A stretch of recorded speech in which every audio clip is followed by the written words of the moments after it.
नमस्कार साथियों, स्वागत है आप सभी का इक्वेटर एजुकेशन पे और उम्मीद है आप सब लोग स्वस्थ होंगे और आपकी तैयारी भी अच्छी चल रही होगी। आज है दोस्तों 22 अप्रैल और हम शुरुआत करते हैं करंट अफेयर्स की। देखिए, सबसे पहले हम देखेंगे फ्रंट पेज दोनों इंपॉर्टेंट न्यूज़पेपर्स की कि कौन कौन सी खबरें हैं जो फ्रंट पेज के ऊपर हैं और हमारे एग्ज़ाम प्रोस्पेक्टिव से इम्पोर्टेंट है।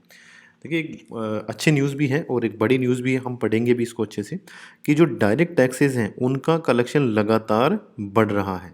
डायरेक्ट टैक्स जो है उनका कलेक्शन लगातार बढ़ रहा है और 2023-24 में जो हमारा कलेक्शन था वो पिछले फाइनेंशियल ईयर, यानी फाइनेंशियल ईयर का मतलब क्या होता है, जो 1 अप्रैल को शुरू होता है और एक अप्रैल से शुरू होके 31 मार्च तक चलता है। ठीक है, तो मार्च ख़त्म हो गया तो इसका मतलब है 2023-24 का जो फाइनेंशियल ईयर था, जो वित्तीय वर्ष था, वो पूरा हो गया है। अब 2023 के डेटा हमारे पास आना शुरू हो चुके हैं।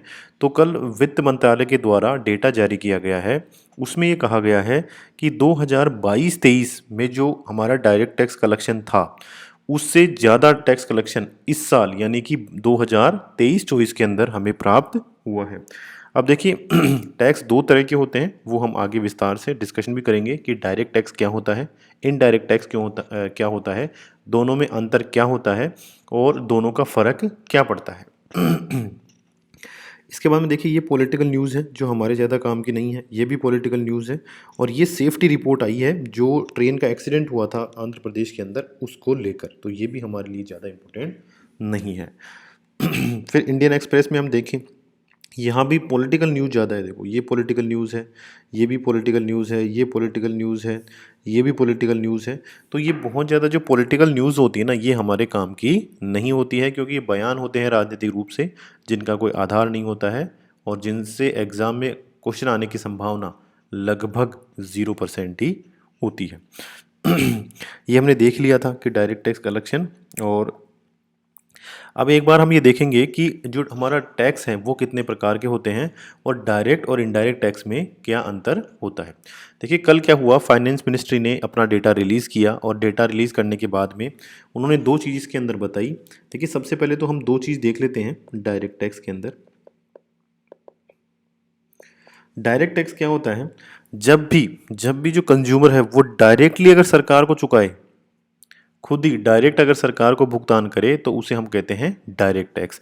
और अगर उपभोक्ता यानी हम और आप लोग जो हैं वो सबसे पहले तो मैन्युफैक्चर को दें और फिर मैन्युफैक्चर उस पैसे को ले जाकर सरकार को दे, तो ये हो गया इनडायरेक्ट टैक्स। सीधा सीधा सा है, अगर हम सीधा सरकार को ले जाके दे रहे हैं ना तो वो डायरेक्ट टैक्स है, और अगर किसी के थ्रू हम दे रहे हैं वो है इनडायरेक्ट टैक्स। अब इनके एग्जाम्पल से समझेंगे तब हमें पता चलेगा।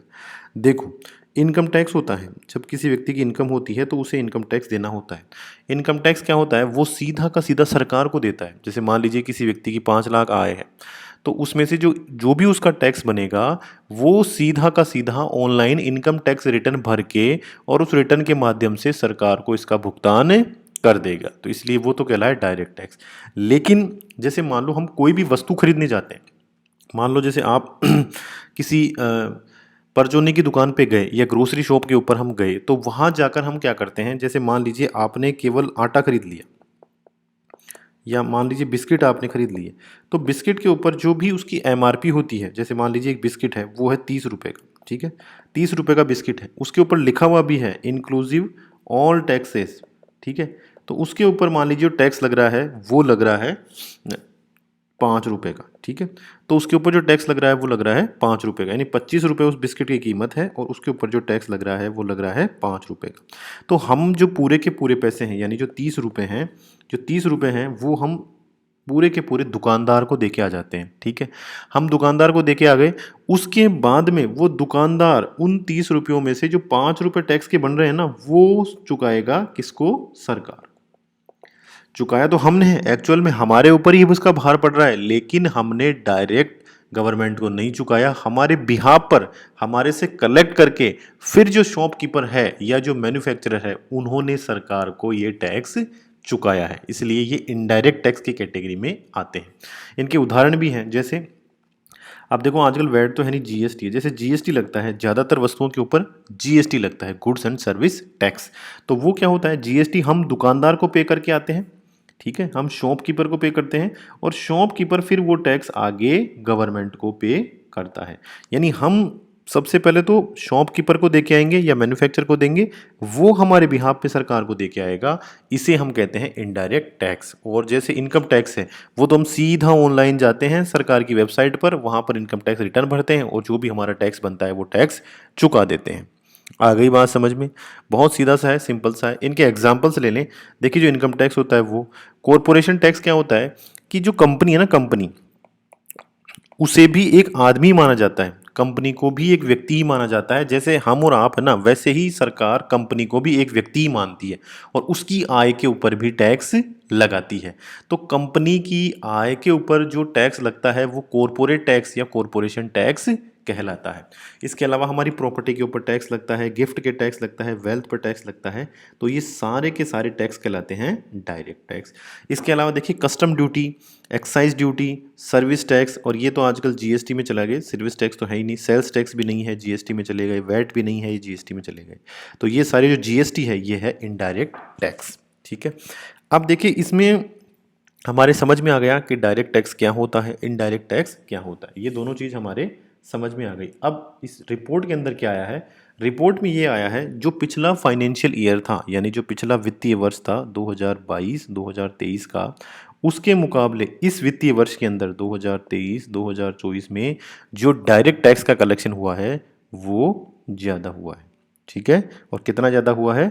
17.7%। ठीक है, तो इसमें अगर मान लीजिए मैं ये कहूँ कि इसमें हमें 100 रुपये अगर टैक्स के मिले थे तो इस बार हमें 117 रुपये 70 पैसे टैक्स के मिले हैं, यानी कि टैक्स हमें ज़्यादा मिला है। ठीक है, पहली बात तो ये क्लियर हो गई।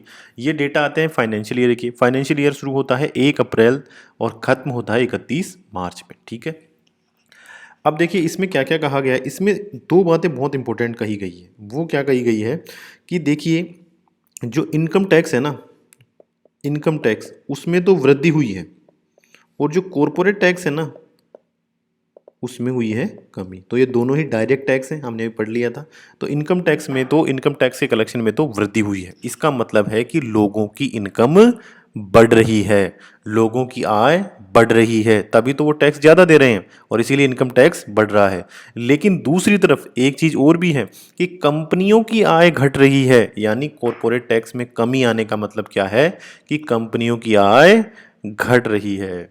तो ये दोनों ही चीज़ है जो इसमें बताई गई है कि इनकम टैक्स तो बढ़ रहा है लेकिन कॉरपोरेट टैक्स घट रहा है। तो अगर हमसे ये भी पूछा जाए कभी कि भाई डायरेक्ट टैक्स में सबसे ज़्यादा कलेक्शन किस टैक्स में होता है, तो देखिए सबसे ज़्यादा होता है इनकम टैक्स में। ठीक है, और उसके बाद में है कॉरपोरेट टैक्स। तो अगर ये भी प्रश्न पूछा जाए कभी कि टैक्स कितने प्रकार के होते हैं, तो वो हम बताएंगे डायरेक्ट और इनडायरेक्ट। दोनों के एग्जांपल्स क्या क्या हैं वो भी हम बताएंगे, दोनों में डिफरेंस क्या क्या है वो भी हम बताएंगे। और अगर ये भी पूछ लिया जाए कि भाई टैक्स में सबसे ज़्यादा पैसा किस टैक्स से आ रहा है, तो देखिए डायरेक्ट टैक्स में तो इनकम टैक्स और कॉरपोरेट टैक्स से सबसे ज़्यादा पैसा आता है। रैंक 1 तो है इनकम टैक्स की। सबसे ज़्यादा डायरेक्ट टैक्स सरकार को इनकम टैक्स से मिलता है और दूसरे नंबर पर मिलता है कॉरपोरेट टैक्स से। और इनडायरेक्ट टैक्स की बात करें तो सबसे ज़्यादा जो इनडायरेक्ट टैक्स सरकार को मिलता है वो मिलता है जीएसटी से। ठीक है, जीएसटी से। ठीक है, एक्साइज टैक्स भी जीएसटी की जगह ही आ गया। ठीक है, तो ये हमें ध्यान रखना है। सरकार को डायरेक्ट टैक्स में सबसे ज़्यादा टैक्स किससे मिलता है? इनकम टैक्स से। और इनडायरेक्ट टैक्स में सबसे ज़्यादा टैक्स किससे मिलता है? जीएसटी से। ठीक है, तो उम्मीद है ये हमारा कंसेप्ट भी क्लियर हो गया होगा। इसके बाद में देखिए बहुत लंबे समय से ईरान और इजराइल का कन्फ्लिक्ट चल रहा है। हमने ये पूरा डिस्कशन जो लास्ट वीडियो है ना उसके अंदर अच्छे से डिस्कस कर लिया था कि इनके अंदर विवाद क्या चल रहा है। सबसे पहले तो इजराइल ने हमला किया था सीरिया के अंदर ईरान के दूतावास पर, जिसमें ईरान के जो टॉप मिलिट्री कमांडर थे वो मारे गए। इसका बदला लेने के लिए ईरान ने पहली बार इजराइल की धरती के ऊपर सीधा अटैक किया 300 मिसाइल और ड्रोन से, और वो सक्सेसफुली ईरान ने उन्हें हवा में ही खत्म कर दिया। इसके बाद में इजराइल ने बदला लेने के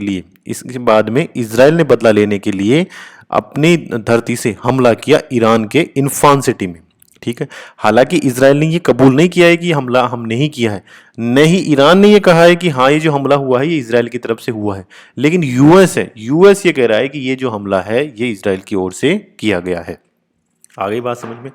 अब देखिए इस जो ये कन्फ्लिक्ट चल रहा है दोनों देशों के बीच में, इसकी वजह से क्या हो रहा है, ऑयल और जो लिक्विड नेचुरल गैस है LNG है, दोनों की प्राइजें बहुत ज़्यादा बढ़ेगी। क्यों बढ़ेगी? क्योंकि जो स्टेट ऑफ हॉर्मुज है, यानी हॉर्मुज की जो खाड़ी है ना, वो ब्लॉक हो रही है या ब्लॉक की जा रही है ईरान के द्वारा। तो सबसे पहले तो हम हॉर्मुज की खाड़ी देख लेते हैं कि कहाँ पर है। देखिए ये रही, यहाँ पर ईरान है, ये इराक है, ये सऊदी अरेबिया है, ये लाल सागर है, ये अरब सागर है।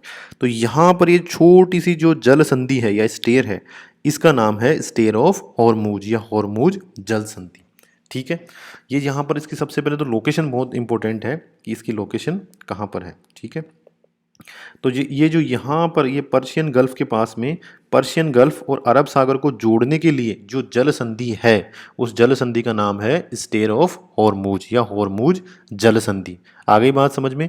पर्शियन गल्फ और अरब सागर को जोड़ने वाली जो जो स्टेर है या जल संधि है, उसका नाम है स्टेर ऑफ हॉर्मुज। अब देखो ये ईरान के पास में है, तो ईरान ने क्या किया, इसे ब्लॉक कर दिया, यहाँ से आने वाले शिप को वो रोक रहा है। तो इसकी वजह से बहुत ज़्यादा प्रॉब्लम हो रही है इंडिया को भी। इंडिया को क्या प्रॉब्लम हो रही है? देखिए, अगर आप देखोगे ऑयल इंपोर्ट, आपको पता है कि भारत में जो ऑयल है ना, उसकी शॉर्टेज है, और भारत अपनी जो भी रिक्वायरमेंट है ऑयल की, उसका लगभग 75% तो इंपोर्ट से पूरा करता है। भारत में जो भी पेट्रोल, डीजल, ऑयल, ये सारा बहुत ज़्यादा मात्रा में चाहिए होता है, तो भारत के पास तो ये उत्पन्न होता नहीं है, तो भारत इसे इंपोर्ट करता है दूसरे देशों के देशों से। ठीक है, और कच्चा माल जो ये कच्चा तेल है ना, क्रूड ऑयल, उसे इंपोर्ट करता है। फिर यहाँ हमारे रिफाइनरी बनी हुई है देश के अंदर, उन रिफाइनरियों के अंदर उसे रिफाइंड करके उससे पेट्रोल बनाया जाएगा, डीजल बनाया जाएगा, ऑयल बनाया जाएगा, ग्रीस बनेगा, और भी बहुत सारे प्रोडक्ट उससे बनते हैं। ठीक है, तो ये जो अब भारत का देखो इंपोर्ट कहाँ कहाँ से होता है। देखो भारत जो तेल इंपोर्ट कर रहा है, 2023 का ये डेटा अभी अवेलेबल है, तो देखिए भारत जो इंपोर्ट करता है ना ऑयल, उसमें सबसे बड़ा इराक है, फिर है सऊदी अरेबिया। अब आप देखो, जब इराक से कोई भी तेल का शिप आएगा तो देखो इसी रूट से आएगा, और हमने अभी क्या पढ़ा कि हॉर्मुज, जो स्टेट ऑफ हॉर्मुज है, हॉर्मुज जल संधि है ना, इसको तो ब्लॉक करके बैठा है ईरान, यहाँ तो हर जहाज को आराम से नहीं जाने दे रहा हूँ। तो इराक की तरफ से अगर कोई जहाज आएगा तो उसे यहाँ पर आने में दिक्कत होगी। इसके बाद में दूसरा हम किससे इंपोर्ट करते हैं? सऊदी अरब से। तो सऊदी अरब से भी अगर हम यहाँ से तेल लेकर आएंगे, या हमारे जो LPG है या LNG है, लिक्विड नेचुरल गैस है, उसके अगर जहाज यहाँ से आएंगे तो वो भी ईरान के द्वारा बाधा पहुँचाए जाएंगे या रोके जाएंगे, क्योंकि यहाँ पर टेंशन बहुत ज़्यादा बढ़ी हुई है। ठीक है, तो डायरेक्टली ईरान का इंडिया से तो कोई रिश्ते खराब नहीं हुए, रिश्ते बहुत अच्छे हैं, लेकिन ईरान क्या कर रहा है, इस हॉर्मुज जो जल संधि है ना, इसको ब्लॉक करने की कोशिश कर रहा है, ताकि उसका प्रभाव बना रहे, इन्फ्लुएंस बना रहे, और इस वजह से भारत के जो ऑयल इंपोर्ट है और जो LNG इंपोर्ट है ना, वो दोनों ही बहुत ज़्यादा महंगे हो रहे हैं, और भारत को इसका बहुत ज़्यादा नुकसान होगा। आ गई बात समझ में? इसके बाद में देखो UAE से हम इंपोर्ट करते हैं, तो UAE से जैसे ही यहाँ से शिप आएगा, ये फिर यहाँ से रोक लेगा।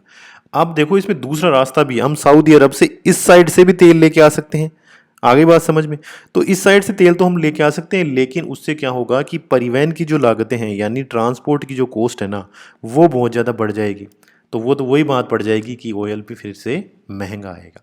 अब इसकी वजह से क्या हो रहा है, ये ईरान और इजराइल में जो कन्फ्लिक्ट हो रहा है दोनों देशों के बीच में, उसकी वजह से स्टेट ऑफ हॉर्मुज जो हमने लोकेशन देखी है इनकी, इसमें ब्लॉकेज उत्पन्न कर रहा है ईरान, और इसकी वजह से भारत को इंपोर्ट होने वाला जो क्रूड ऑयल है वो महंगा पड़ रहा है, और भारत के क्रूड ऑयल के ऊपर नुकसान हो रहा है। एक नुकसान भारत को और भी हो रहा है। देखो भारत का जो एक्सपोर्ट है ना, जो निर्यात है भारत का, वो भी इससे बहुत ज़्यादा प्रभावित हो रहा है। वो क्यों हो रहा है? क्योंकि भारत है ना, सबसे ज़्यादा एक्सपोर्ट कौन सी वस्तु करता है? वो करता है रिफाइनरी प्रोडक्ट। ठीक है, रिफाइनरी प्रोडक्ट, यानी सबसे पहले भारत मंगाता है क्रूड ऑयल, जो कच्चा काला तेल होता है ना, वो मंगाता है भारत के अंदर। उसके बाद में यहाँ हमारे रिफाइनरी कैपेसिटी बहुत अच्छी है भारत के अंदर, बहुत ही अच्छी है, बहुत अच्छी क्वालिटी की रिफाइनरीज भारत के अंदर लगी हुई है। तो वो रिफाइनरीज क्या करती है, उस क्रूड ऑयल का, उसमें से देखो पेट्रोल निकालती है, उसमें से डीजल निकालती है, जो ग्रीस आता है ना वो निकालती है, ऑयल निकालती है, और भी बहुत सारे उत्पाद इससे निकाले जाते हैं, और इन उत्पादों को भारत फिर आगे क्या करता है, अलग अलग देशों को एक्सपोर्ट करता है। और बहुत सारे देशों के अंदर भारत बड़ी मात्रा के अंदर ये जो रिफाइनरी प्रोडक्ट होते हैं इनको एक्सपोर्ट करता है, और भारत को विदेशी मुद्रा की प्राप्ति होती है। लेकिन आप ये देखो कि भारत को इंपोर्ट ही ये क्रूड ऑयल बहुत महंगा हो रहा है, बहुत महंगा क्रूड ऑयल आ रहा है, तो भारत के जो निर्यात भारत जब करेगा उस उत्पादों को, तो वो भी बहुत महंगे हो जाएंगे। तो आपको भी पता है, जब भारत अपने उत्पादों को महंगी रेट पर निर्यात करना शुरू करेगा तो जो बहुत सारे देश हैं ना वो तो मना ही कर देंगे भारत को कि नहीं भाई हमें नहीं चाहिए आपके प्रोडक्ट, क्योंकि आपके प्रोडक्ट बहुत महंगे हैं। तो इस एरिया में टेंशन की वजह से इस ईरान की जो स्टेट ऑफ हॉर्मुज है उस पर ये जो ईरान ने ब्लॉकेज किया है, इसकी वजह से भारत के एक तो जो क्या हो रहे हैं एक्सपोर्ट महंगे हो रहे हैं, एक्सपोर्ट महंगे हो रहे हैं, दूसरे भारत की जो इंपोर्ट है वो भी महंगा हो रहा है। तो दोनों ही तरफ से भारत को नुकसान हो रहा है, एक तो ज़्यादा पैसे चुकाने पड़ रहे हैं तेल और यहाँ लाने के लिए, और दूसरी बात है कि भारत का जो एक्सपोर्ट है जिससे विदेशी मुद्रा आती है निर्यात की वजह से, तो वो भी इस समय कम हो रहा है। तो दोनों तरफ से भारत को नुकसान हो रहे हैं और भारत ने लगातार यही बात कही है। इन दोनों देशों के बीच में जब भी तनाव बढ़ा है ना, भारत ने ये कहा है कि आप लोग हिंसा का रास्ता छोड़ो और बातचीत के माध्यम से आपके जो भी इश्यूज हैं उनको सुलझा लो। तो उम्मीद है ये वीडियो आपके इंपॉर्टेंट रहा होगा, कंसेप्ट आपके क्लियर हुए होंगे। और अभी क्या है देखिए, चुनाव अभी चल रहे हैं, आचार संहिता लगी हुई है, तो कोई नई योजनाएं शुरू होती नहीं है और बहुत ज़्यादा न्यूज़ हमारे काम की आती नहीं है। तो पॉलिटिकल न्यूज़ हम डिस्कस करेंगे नहीं, और जो ये न्यूज़ हमारे रिलेटेड होगी उनके कंसेप्ट भी हम डिस्कस करेंगे। और उम्मीद है आपकी वीडियो अच्छा लगा होगा, आपके यूज़फुल रहा होगा। Thank you very much.